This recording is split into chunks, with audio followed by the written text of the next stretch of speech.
지금 핸드폰을 한번 꺼내서 연락처를 열어보십시오. 수백 명의 이름이 빼곡하게 저장되어 있을 겁니다.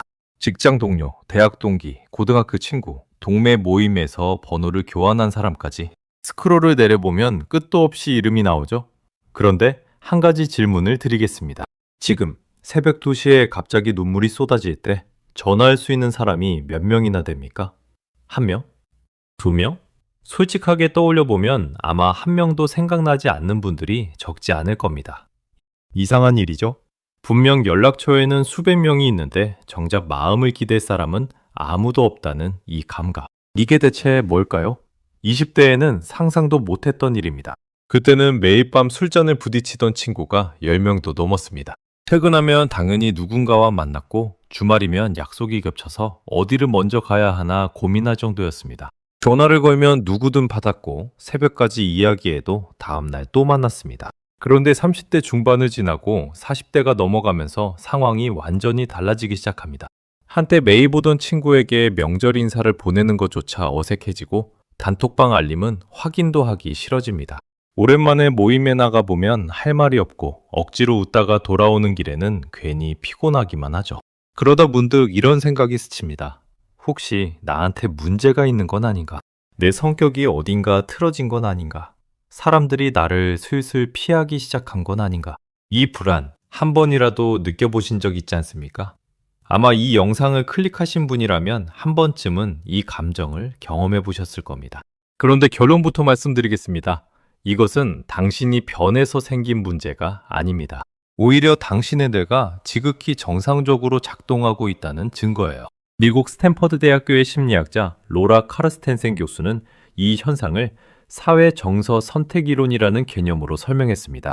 쉽게 말하면 이런 겁니다. 인간은 자신에게 남은 시간이 유한하다는 것을 체감하는 순간부터 관계의 양이 아닌 질을 선택하도록 설계되어 있다는 거죠.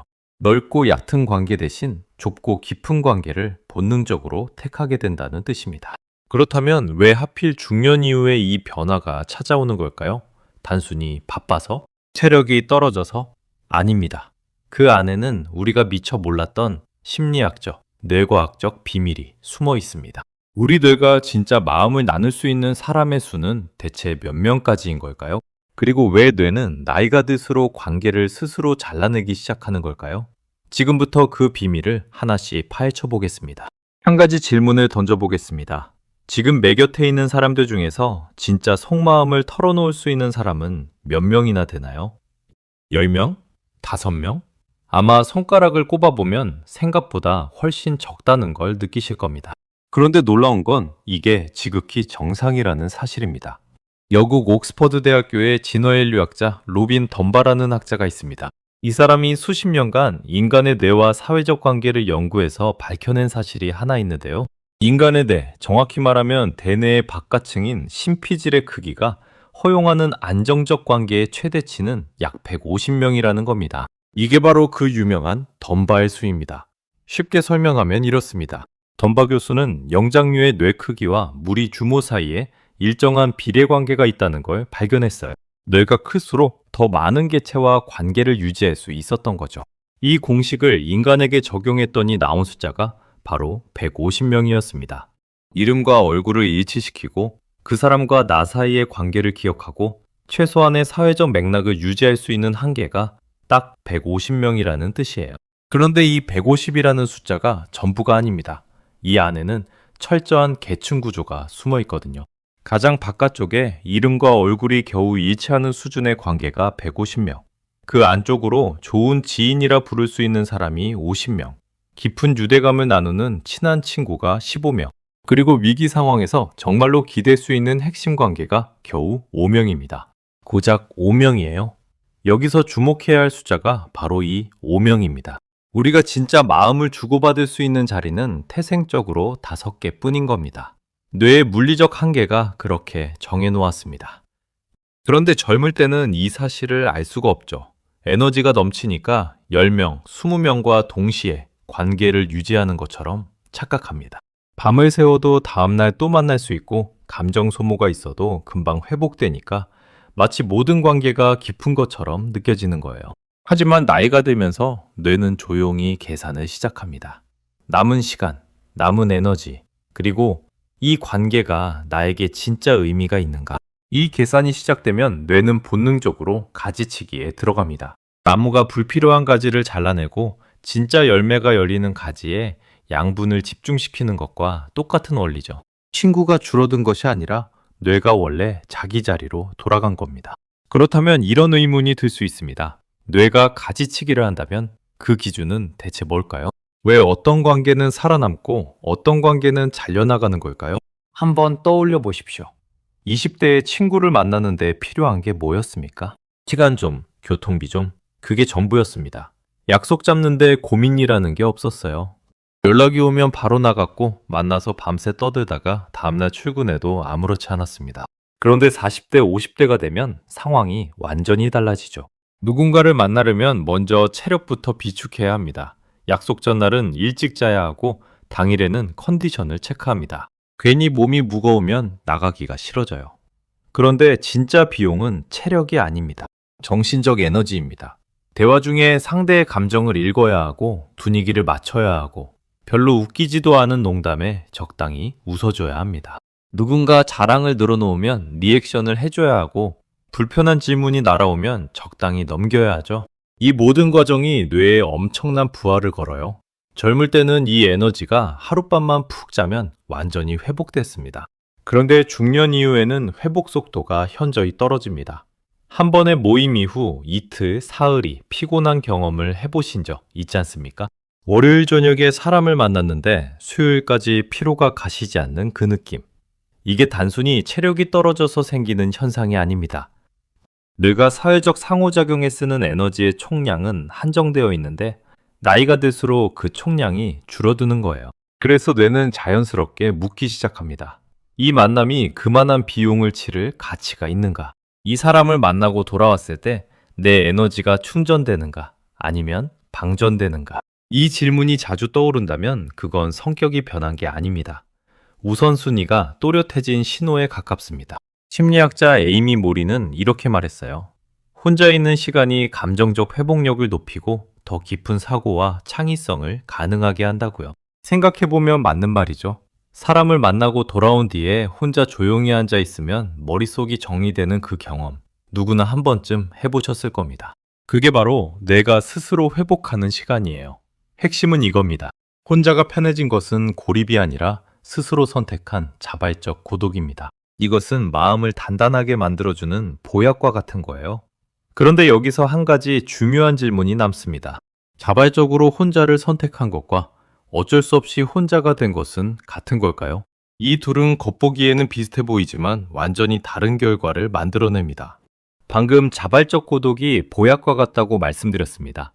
그런데 여기서 반드시 짚고 넘어가야 할 것이 있어요. 같은 혼자라도 그 안에는 완전히 다른 두 가지가 존재합니다. 하나는 고독이고 다른 하나는 고립입니다. 이 둘은 겉모습이 똑같아요. 둘 다 혼자 있는 상태니까요. 그런데 안을 들여다보면 전혀 다른 세계가 펼쳐집니다. 고독은 내가 선택해서 혼자 있는 겁니다. 오늘은 아무도 만나고 싶지 않다. 나만의 시간이 필요하다. 이런 판단 아래 스스로 문을 닫는 거죠. 반면 고립은 주변 상황에 의해 떠밀려서 혼자 남겨진 겁니다. 만나고 싶은데 연락할 사람이 없는 것, 나가고 싶은데 불러주는 곳이 없는 것, 이게 고립이에요. 비유를 하나 들어보겠습니다. 고독은 배터리를 충전하는 시간입니다. 혼자 앉아서 책을 읽거나 산책을 하거나 조용히 생각을 정리하면 에너지가 차오르죠. 하지만 고립은 배터리를 아예 꺼버리는 행위입니다. 충전이 아니라 방전도 없이 그냥 꺼져 있는 상태. 겉에서 보면 둘 다 조용히 혼자 있는 것 같은데 안에서 일어나는 일은 정반대인 거예요. 연세대학교 이동기 교수는 이 차이를 이렇게 설명했습니다. 자발적으로 집중적인 혼자만의 시간을 가지는 사람은 오히려 대인관계에서 타인을 더 잘 배려하게 되고 함께 성장하는 방향으로 나아갈 수 있다고요. 혼자 있는 시간이 관계를 망치는 게 아니라 오히려 관계의 질을 높여준다는 뜻이죠. 그런데 반대의 경우는 어떨까요? 비자발적 고립이 장기간 지속되면 상황이 심각해집니다. 우울감이 찾아오고 인지 기능이 떨어지기 시작하고 심혈관 질환의 위험까지 높아진다는 연구 결과가 있어요. 혼자 있는 시간이 길어질수록 뇌가 위협 신호를 계속 보내는데 그걸 해소할 방법을 찾지 못하면 몸 전체가 무너지기 시작하는 겁니다. 그러면 나는 지금 고독인가, 고립인가? 이걸 구분하는 방법은 의외로 간단합니다. 혼자 있는 시간이 끝난 뒤에 마음이 가벼워지는가, 아니면 더 무거워지는가? 이것 하나만 살펴보면 됩니다. 혼자 보낸 저녁 이후에 마음이 편안하고 개운하다면 그건 건강한 고독이에요. 하지만 혼자 있는 시간이 끝나도 공허함이 사라지지 않고 누군가와 연결되고 싶은데 방법을 모르겠다는 감정이 반복된다면 그것은 고독이 아니라 고립의 신호입니다. 이 경계를 인식하는 것만으로도 중년 이후의 삶의 질은 극적으로 달라질 수 있어요. 그런데 고립보다 더 무서운 것이 있습니다. 바로 곁에 사람이 있는데도 나를 조금씩 무너뜨리는 관계입니다.